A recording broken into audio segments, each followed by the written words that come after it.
Welcome students. आज हम पढ़ रहे हैं अपने उसी चैप्टर में बहुपद का जो अपना चैप्टर चल रहा है द्विघात समीकरण हल करना, जिसमें तीसरी विधि श्रीधर आचार्य विधि द्विघाती सूत्र द्वारा द्विघात समीकरण को हल करना।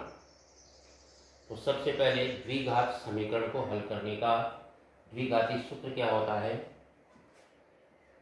x बराबर minus b plus minus b square minus 4ac और पूरे के बटे में 2a।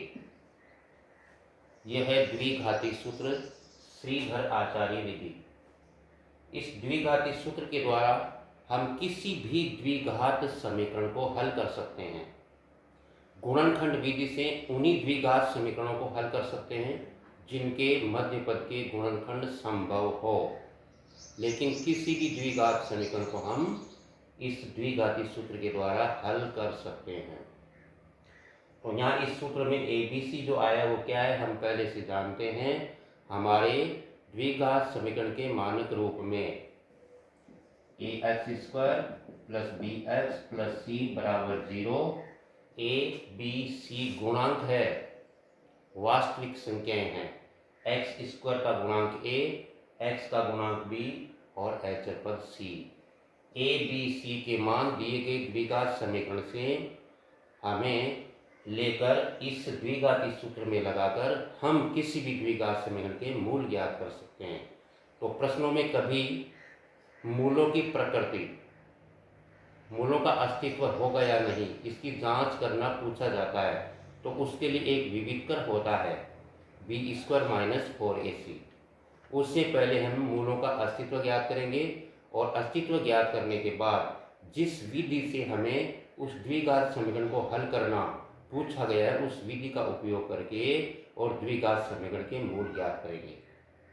तो यहाँ हम तीसरी विधि पढ़ने जा रहे हैं आज, द्विघाती सूत्र से किसी भी द्विघात समीकरण के मूल ज्ञात करना। मान लीजिए हमें पूछा गया हो कि सबसे पहले मूलों की प्रकृति ज्ञात कीजिए कि मूलों का अस्तित्व है या नहीं। तो पहले हमें b² माइनस 4ac विविधकर से मूलों का अस्तित्व ज्ञात करना हो। तो देखिए इस दिए गए एक द्विघात समीकरण में पहले गुणांकों का मान लिखिए। a क्या होता है, x² का गुणांक, तो x² का गुणांक यहाँ इस प्रश्न के अंदर √2 है। b होता है x का गुणांक, x का गुणांक 7 है और c होता है h पद जिसका मान 5√2 है। जब हम विविधकर का मान ज्ञात करें b² माइनस 4ac का मूलों का अस्तित्व ज्ञात करने के लिए, तो पहले b² माइनस 4ac बराबर b के स्थान पर कोष्ठक बनाया और उसका स्क्वायर लगाया, माइनस और a का कोष्ठक और c का कोष्ठक। b के स्थान पर b का मान लगाएंगे 7, a के स्थान पर a का मान लगाएंगे हम √2 और c के स्थान पर c का मान लगाएंगे हम 5√2। जैसे इसको हम हल करें तो 7 का वर्ग हो जाएगा 49 माइनस, यहाँ देखिए गुणा करें √2 की संख्याओं का, अगर √2 का √2 से गुणा करेंगे तो हो जाएगा 2, फिर 2 का और 4 का गुणा करेंगे तो हो जाएगा 8 और 8 का 5 से गुणा करेंगे तो हो जाएगा 40। कुल मिलाकर इस पद का गुणनफल आ जाएगा 40। तो यहाँ 49 में से 40 घटाएंगे, शेष बच जाएगा 9। अब देखिए b² माइनस 4ac का मान 9 आया है, प्लस का आया है, मतलब b² माइनस 4ac का मान 0 से बड़ा है। तो क्या लिखना चाहिए, क्योंकि b² माइनस 4ac का मान बड़ा है 0 से, इसलिए मूल, मैंने आपको पीछे की वीडियो में बताया था 3 प्रतिबंध।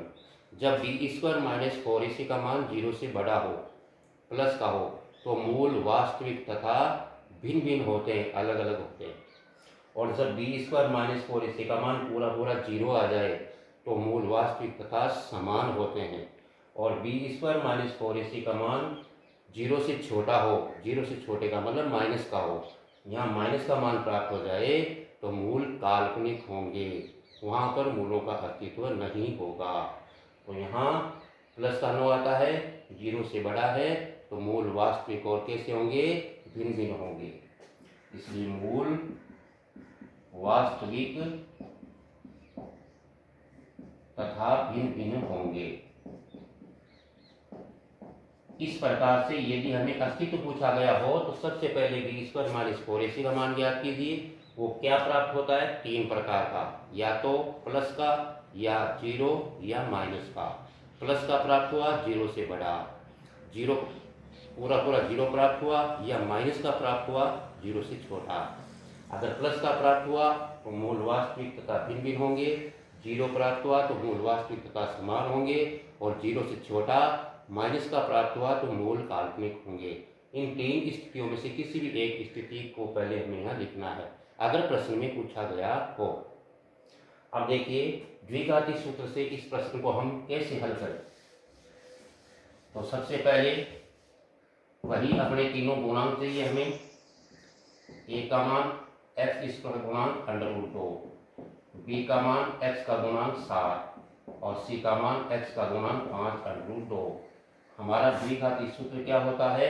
x बराबर -b plus minus √b² - 4ac और बटे में 2a। सूत्र में सावधानी रखें, कई गलती कर जाते हैं, √ को यहाँ तक लगा देते हैं, इस -b को अलग कर देते हैं।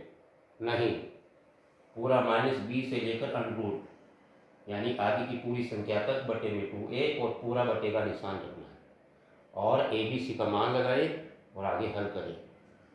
तो नियमानुसार सबसे पहले हमें एक सावधानी रखनी चाहिए, बी के स्थान पर, ए के स्थान पर, सी के स्थान पर जो भी अपने गुणांक उनके स्थान पर कोष्ठक बनाकर मान रखना चाहिए ताकि प्लस माइनस की मिस्टेक नहीं करें। तो माइनस का चिन्ह, बी का कोष्ठक, फिर प्लस माइनस √ बी का कोष्ठक उसका स्क्वायर -4 ए का कोष्ठक सी का कोष्ठक बटे में 2 और ए का कोष्ठक।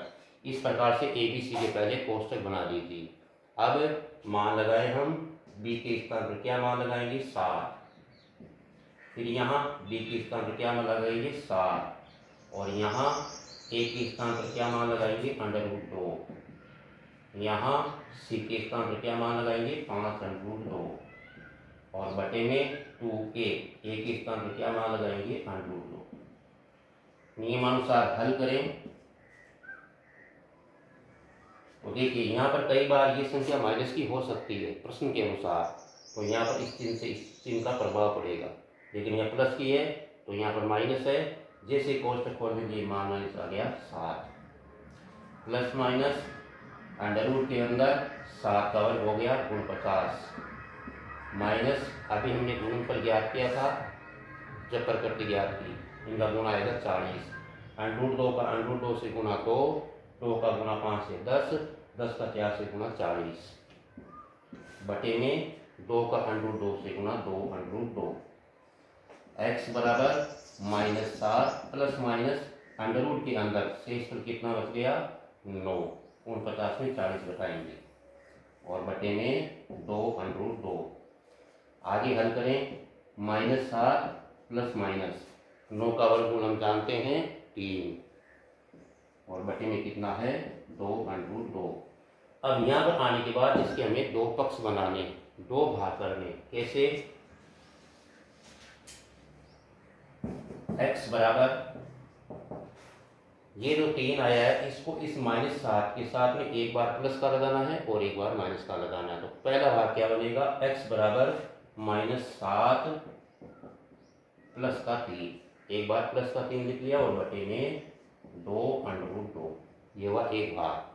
दूसरा भाग x बराबर -7 और -3, इसमें लगाया +3, इसमें लगाएंगे -3 और बटे में वही मान अपना 2 अब इन्हें हम हल से और मान ज्ञात करें।